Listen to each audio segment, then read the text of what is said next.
So again, bring her out. Start with an angle. So angle her. Offset angle right away. Down. Put her in a down position.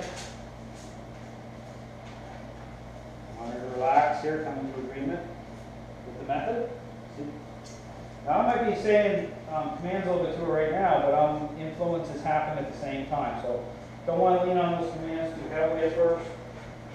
Same thing. So I'm walking around here. Down. See how I'm doing, kind of angling this a little bit? I want her to settle into the down for a second. I just want her popping up on her own until I communicate with her on her own. See, right here, see that pressure? Same thing. Right here, see this little angle. So here, I want it off an offset angle that I'm kind of like tempting her mind a little bit and tapping the leash. So even here, if you're making a leash adjustment, don't just, you have to, if I'm making a leash adjustment or I'm moving the leash around at all, or whatever I have to do here, I'm making it shorter, be ready to tap that leash. Don't let, your dog get away with getting some sneak peeks in here, okay? Keep it so that the dog understands that, no, I don't want you looking at the other dog at all until I give the okay, okay? Because again, I'm saying this is a phasing exercise. Again, you kind of frame this up so you decide how close you want to be here at first. But see, I'm tapping the leash a little bit, I'm nudging. See the inwardness I'm creating here, tapping. She wants to, move. Her mind is wanting to attach and move over that way. But here I'm just tapping. And here's the thing: she knows what I'm doing. But Coco knows the intent here of the method. Okay. Because again, I call it set points. The method communicates the same way all the time. Okay, so the dog understands, okay, the intent. So if I'm not using commands, right here, if I'm putting influence on her shoulder blades, directing her down, she knows where I want her to go. And because it's the nature of influence is such that how it intersects the method, if I'm speaking language, she understands it. Okay, because when I'm doing the down position, I'm not trying to, put undue force onto her. Okay, if you're doing that, the intent, it changes the intent. Okay, it's not the same. So you do this, it just influence builds up. So it's saying you push-pull first, then complete the push-pull fully first, because that's language.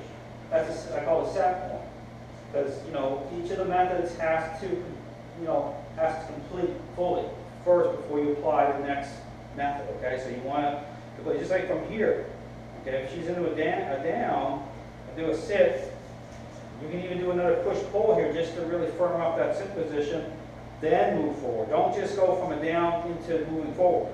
If the dog's in a down, bring her up into a sit, or him up into a sit first. Complete it, because that's language. That's a missed opportunity for me to be able to, create a good follower moment. Same thing here. See, I'm doing still offset angle into the down. She's doing really well, really accepting as well. Settling down really good. Now I'm going to get closer. I'm going to do this again. Tapping the leash. Even as I'm moving, I'm tapping the leash a little bit. So when you're moving too, you just kind of give it a little bit of a nudge as her mind's slipping away. Okay, same thing. Moving here. See that nudge? See me nudging that? See that? Doesn't take a lot now because I've been creating relational change with Coco over the past 2 days. And she's really understanding and accepting. Now here I'm getting closer. Now here, so what happens, I do it down, put pressure, and she tries to kind of bully her mind over towards Polly, then I can increase the level of influence through the collar, or buckle her mind, okay, even here. I don't want her spinning around, turning around. See? Now if you're this close and you're experiencing a lot of challenge, it means you're too close. Kind of take your time, keep your spacing. Don't get close until the dog shouldn't be struggling with this a lot. Okay? If you're close like this and you're really having a lot of trouble, start off further. Several feet. Just take your time.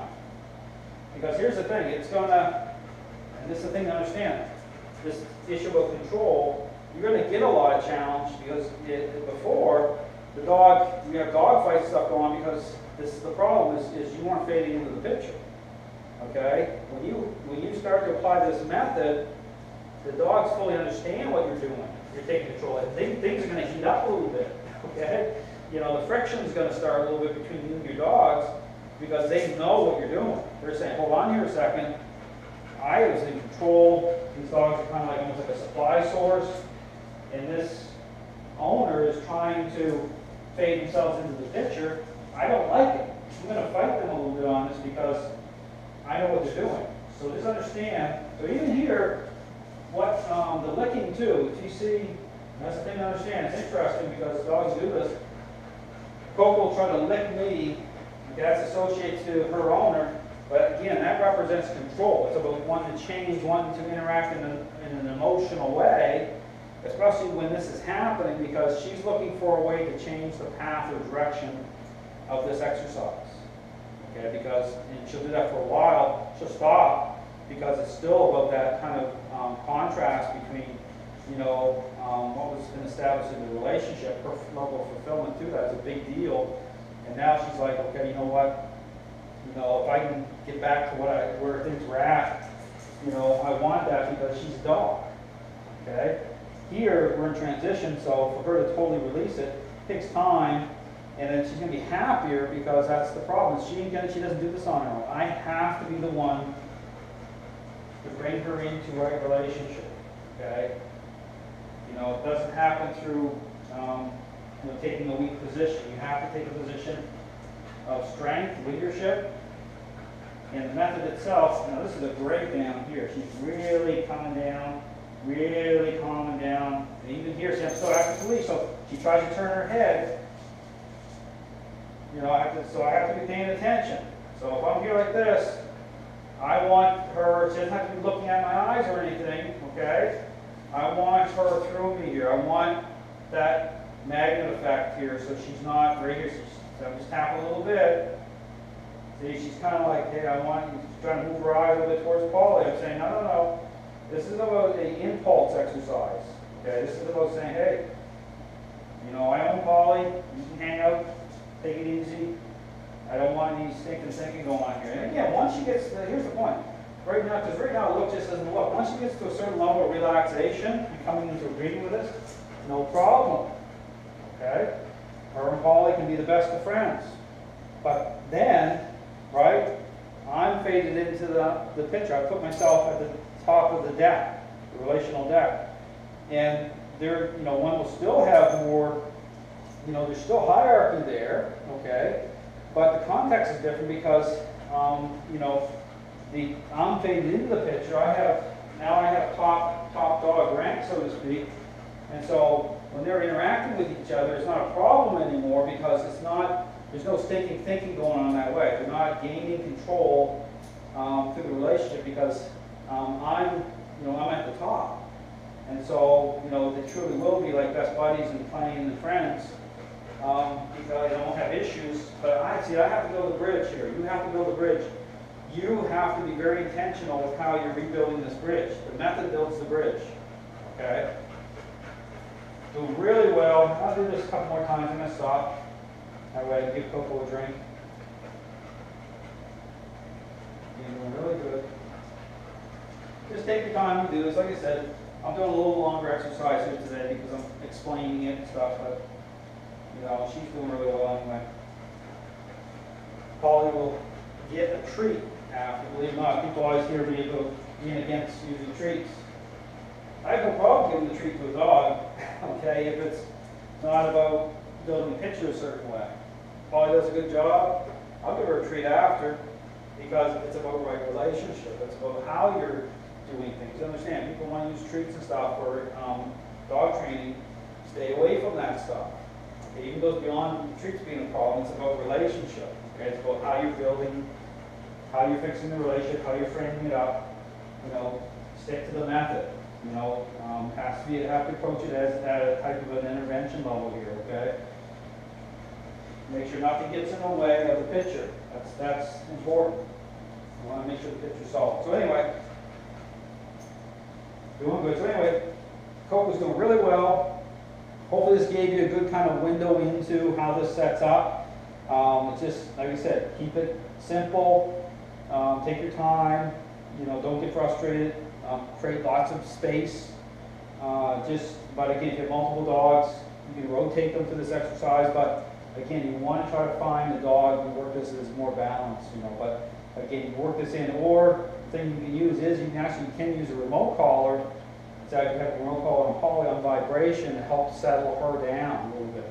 Okay, because again, you don't want that dog to be putting out intensity, control, and setting the other dog off. Okay, so you have to have the ability to communicate with both dogs. That's where a remote collar could be used on vibration. Doesn't have to be at a super high setting or anything, but it communicates about being proactive in it. So again, I'll talk on another video about you know, the role of the remote collar as a secondary tool for the crate. Okay, so I will get more into that.